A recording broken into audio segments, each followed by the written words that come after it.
Então, calculamos o coeficiente R, só que agora a gente precisa analisar se nós não temos aí uma variável externa interferindo no nosso cálculo.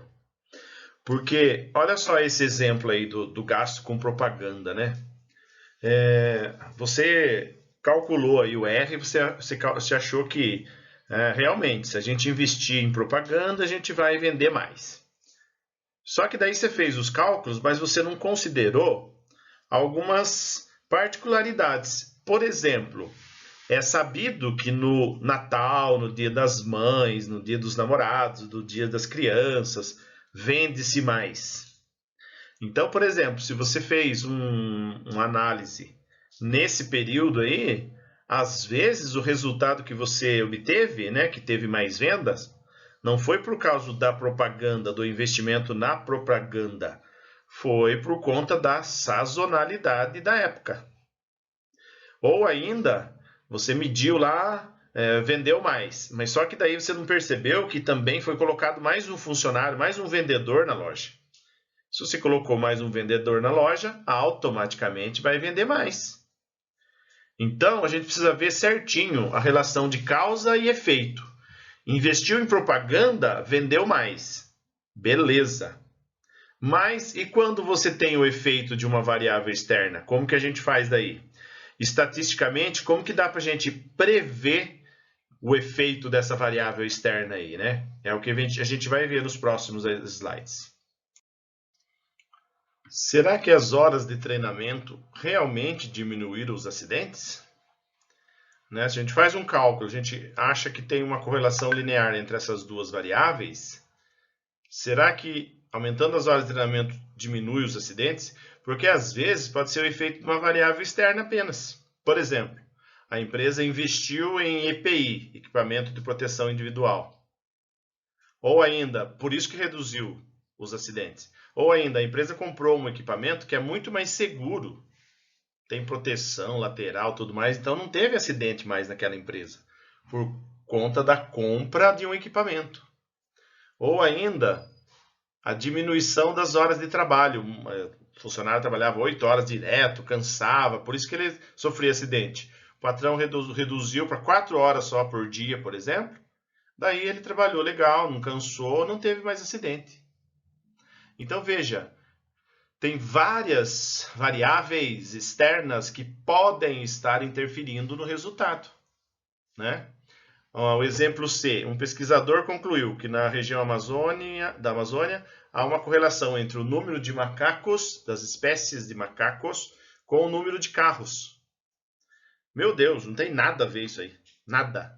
Então, se esse pesquisador mediu isso aí por meio da correlação linear, isso é uma terrível coincidência, é um fato muito, muito, muito, muito atípico. Então, a coincidência também é uma variável externa, né? E por último lá, aquele exercício que vocês fizeram, né? Será que realizando exercícios físicos a gente aumenta os níveis do colesterol bom do nosso sangue?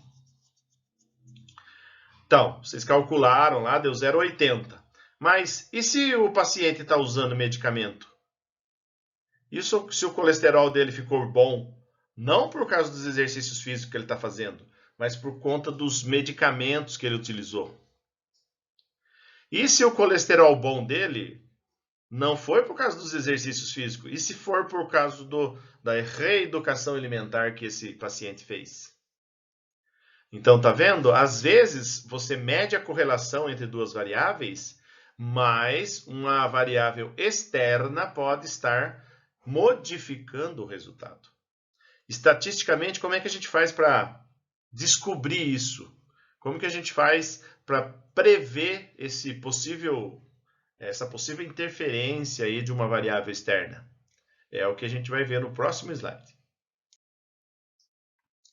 Então, daí como que a gente descobre, então, quando a gente faz um estudo, como que a gente descobre que não é o efeito de uma variável externa? Como que a gente consegue estatisticamente separar o que é real, o que faz parte dos dados que você levantou e o que é variável externa? Muito simples, gente, muito simples. Olha lá o exemplo. Vocês pegaram lá e calcularam lá os níveis de HDL e os exercícios físicos que a pessoa executou, né? Vocês encontraram lá um coeficiente de correlação R igual a 0,80. Como que a gente faz aqui para a gente achar o que a gente chama aqui de coeficiente de determinação? A gente pega o resultado do R, que é 0,80, que vocês calcularam aí atrás, e eleva ao quadrado. 0,80 eleva ao quadrado dá 0,64. 0,64 multiplicou por 100 dá 64%. Pronto, 64%. A conclusão fica desta maneira então, ó. 64% dos dados explicam ou determinam, confirmam a correlação entre exercícios físicos e o HDL. 64%. Quanto que falta aí para chegar no 100% dos dados? Falta 36%. Então a gente conclui assim, mais 36% dos dados não confirmam essa correlação. Se esses 36% dos dados não confirmam a correlação, isso significa que esses 36% aí pode ter sido o efeito da variável externa que a gente falou.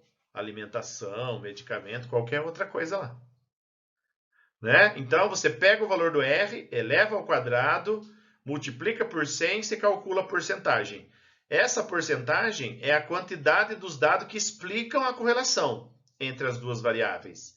E o que sobra para chegar no 100 é o efeito da variável externa. Estatisticamente, é desta maneira que a gente faz.